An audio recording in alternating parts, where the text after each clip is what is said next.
Fala galera do canal para o Grêmio, falar de Grêmio pra vocês, vim falar de dúvidas do Renato e vim falar, o Jean-Pierre, aquele velho Jean-Pierre que joga demais, faz gol, dá caneta, assistência, voltou. E ele voltou faz 3 jogos, contra o Juventude, contra o Fluminense e principalmente contra o Cuiabá. Mas antes eu vim falar sobre uma coisa que eu falei ontem, eu acho que eu já gerei, mas é o seguinte, cara.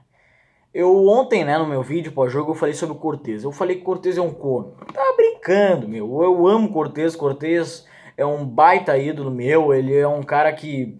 Ele é dono dos vestiários, é um líder, é um cara muito bacana. Só que eu só disse que ele é um corno por causa que... Porque ele não vem jogando bem nos últimos anos. É só isso, não é nada pessoal, Cortez. Ô, Cortez, pelo amor de Deus, cara. Tu acha que eu vou brigar com alguém? Tu acha que eu vou brigar contigo, que é o líder do vestiário, que é o cara muito resenha? Por que eu ia fazer isso, né, cara? Eu gosto muito do Cortez e se eu falei um pouquinho demais, assim, eu acho que eu exagerei chamar o cara de corno.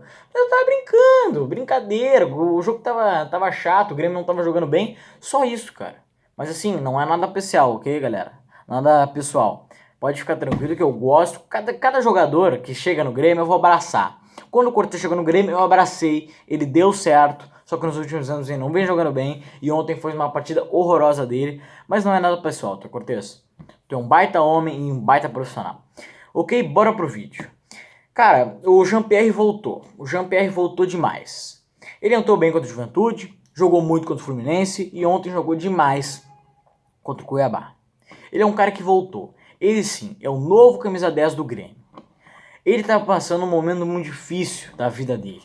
Porque o pai dele, infelizmente, estava em situação grave. Porque ele pegou o danado vírus. Ele pegou e estava no hospital. Mas o Deus foi lá e disse para ele quando ele estava dormindo: Jean-Pierre, eu vou deixar teu pai bem. E ele ficou bem. O pai dele está muito bem, já está em casa. E ontem eu fiquei imaginando, o Jean-Pierre fez o gol. Ele fez o gol.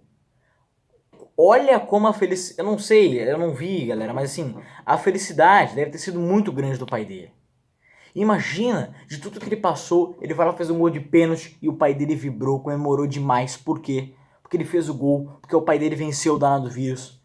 Porque tem muitas pessoas que criticam ele, que criticam ele à toa, porque ele joga demais. Ele tava passando uma situação muito difícil e superou e tá superando bem. O pai dele tá bem, tá, galera? E o Jean-Pierre tá bem demais, tá jogando muito, entendeu? Vamos com tudo, cara. Tem que assim.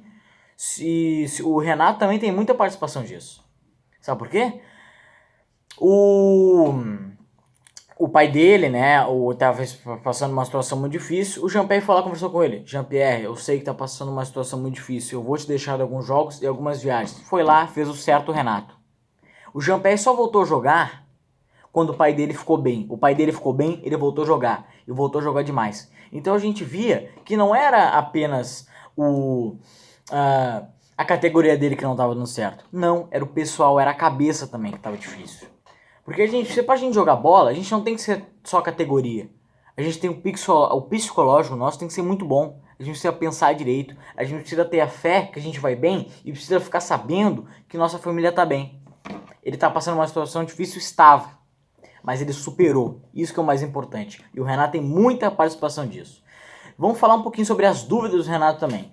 Ontem, o Grêmio entrou com Matheus Henrique e Lucas Silva e entrou com Vitor Ferraz e Cortez. Se tu perguntar pra qualquer pessoa, e entrou com o Diego Souza também, se tu perguntar pra qualquer pessoa qual é o time titular do Grêmio, a pessoa não vai conseguir responder. Porque o Renato muda todo jogo. Às vezes é Bruno Cortez e Ferraz, às vezes é Orejuela e Diogo Barbosa, às vezes é Matheus Henrique e Maicon, Matheus Henrique e Darlan, Matheus Henrique e Lucas Silva. E quem que é o centroavante? Diego Souza ou Chunin? Vou dar minhas opiniões. Quando o Darlan joga com o Matheus Henrique, ele se encaixa bem. Quando o Matheus Henrique joga ou com o Maicon ou com o Lucas Silva, o Matheus Henrique vira muito marcador. Ele vira muito marcador. E a característica dele é tocar bem a bola, é ir pro jogo. Por isso, quando entra o Darlan faz aquela função de primeiro volante, marca bem e deixa os espaços bons pro Lucas Silva. Quer dizer, pro Matheus Henrique. Então, cara... Então, a minha dupla do meio de campo, quando não pode ter o Maicon, seria Matheus Henrique e Darlan. Falando um pouquinho sobre as laterais, na minha opinião, tem que jogar Orejuela e Diogo Barbosa. São os dois melhores laterais que o Grêmio tem. Porque Cortez e Vitor Ferraz não dá. São bons reservas, mas titulares não têm a condição. E sobre o centroavante. Quem é o centroavante do Grêmio? O Diego Souza ontem fez o gol, ganhou confiança. do Renato e principalmente dele, que fazia um tempo que ele não fez um gol. E o Churin, quando entra, dá muita força para ataque. O Churin entra bem, o Churin entra com garra, com raça. Ele entrou bem e entra com muita força. Entendendo só algumas dúvidas. Mas para mim, as laterais são Orejuela, Diogo Barbosa, o meio-campo é Matheus Henrique e Darlan, é óbvio, quando tiver Maicon é Matheus Henrique e Maicon, e a centroavância, pra mim, tem que continuar o Diogo Souza, porque o Diogo Souza faz gol. O Churinho tem que se entrosar um pouco nessa equipe e jogar um pouco melhor. Ok, galera? Inscreve no canal e deixa o like.